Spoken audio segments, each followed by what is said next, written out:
नमस्कार दर्शक बंधु मु शिवराम आपण मानक आज एक नुआ वीडियो स्वागत जनाऊँगी।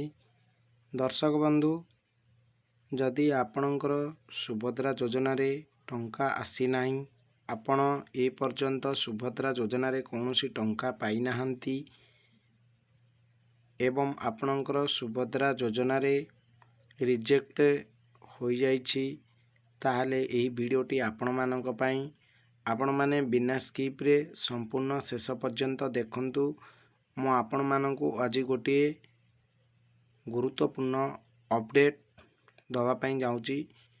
तो देखंतु दर्शक बंधु, आमर जेकोसी योजना रही सरकार द्वारा जदि आपण जड़े योग्य हिताधिकारी अटंती एवं आपण को सही योजनार लाभरू वंचित करा जाउची, ताहले आपण माने व्यस्त विव्रत होबार कौनसी आवश्यकता नहीं। आपण जड़े योग्य हिताधिकारी जदि प्रकृत रे होइथांती एवं आपणकर कौनसी कारणवशतः किंबा भूलवशतः आपणकर जेकोसी योजना रे नामटी जदि रिजेक्ट होई अछि, ताहले आपण माने अभियोग करि परिबे। सी आमर सुभद्रा योजना हो किंबा अन्य कौनसी भी योजना हो, जदि आपणकर रिजेक्ट होइछि ताहले आपण माने अभियोग करि परिबे। तो जदि आपण माने सुभद्रा योजनार समस्त योग्यता मानदंड पूर्ण करूछंती तथापि आपणकर सुभद्रा योजना रे नामटी रिजेक्ट होइछि, ताहले आपण माने सुभद्रा योजना रे अभियोग दाखल करि परिबे। दर्शक बंधु देखंतु, आपण माने भी जानिथिबे अभियोग दाखल करिवा सहज, किंतु सठिक अभियोग दाखल करिवा आपण माने जानी सारिबा परे केमिति कोन अभियोग करा जाए, तापर आपण माने अभियोग करिले ठीक रहिबो एवं आपणकर अभियोगडी लोकलोचन को आसीबो, सरकारंको दृष्टि को मध्य आसीबो नाही ये प्रकृत रे ठीक अभियोग करिसंती। तो दर्शक बंधु देखंतु, जदि आपणकर मध्य सुभद्रा योजना रे रिजेक्ट होइछि ताहले आपण केमिति अभियोग करिवे ना, प्रथमे आपण गोटे हाथ लेखा दरखास्त लिखिबे। केमिति लेखा आप मु आपण मानकु स्क्रीन रे देखै देबी।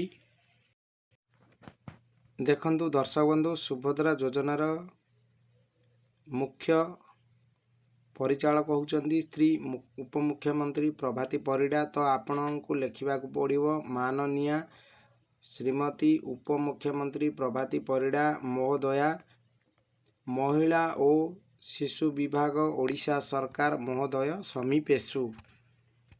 विषय आपणकर जहाँ रही आपण ताहा लिखिबे।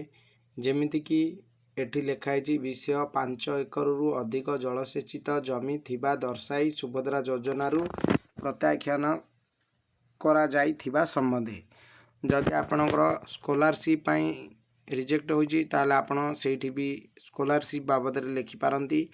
आपणकर जदि गवर्नमेंट जॉब न थाई भी गवर्नमेंट जॉब अच्छी बोली फैमिली मेंबर पड़ी ताले आपण सेठी से कारण दे पारिबे। जदि आपणकर इनकम टैक्स नाही तथापि इनकम जोगु आपणकर सुभद्रा योजना रिजेक्ट होइछि ताले आपण से विषय रे लिखि पारंती। तापरे महाशया आपण आपणकर जहाँ कारण रही आपण ताहा दर्शेइबे। निवेदन कारण एही कि जे मु श्रीमती सुनीता पोड़ो जहाँ आपणकर नाम होइतिबो ताहा आपण लिखि पारिबे। ग्राम आपणकर मेंशन करिवे एवं ग्राम पंचायत मेंशन करिवे, आपणकर ब्लॉक मध्य मेंशन करिवे एवं जिला मेंशन करिवे। मोर सुभद्रा पंजीकरण नंबर मध्य आपण माने आपणकर निजर सुभद्रा पंजीकरण नंबर मध्य मेंशन करिवे।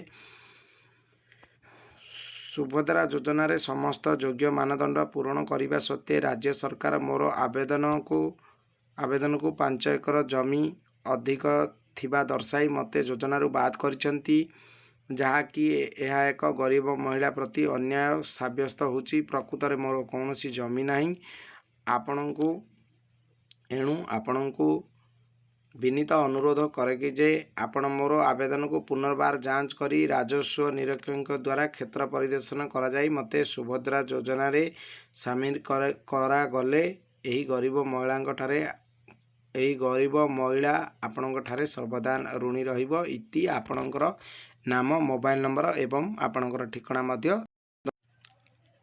ଆପଣ ଦରଖାସ୍ତଟି ଲେଖି ସାରିବା ପରେ ଆପଣ ନିଜ ମୋବାଇଲରେ ଫଟୋ ଉଠାଇ ନେବେ ଏବଂ ଅଭିଯୋଗରେ ଆପଣ କ୍ଲିକ୍ କରିବେ। ସୁଭଦ୍ରା ପୋର୍ଟାଲକୁ ଆସି ଏଠି ଆପଣଙ୍କର ଆଧାର ନମ୍ବର ଦେବେ ଏବଂ କ୍ୟାପଚର କୋଡ଼ ଦେବେ।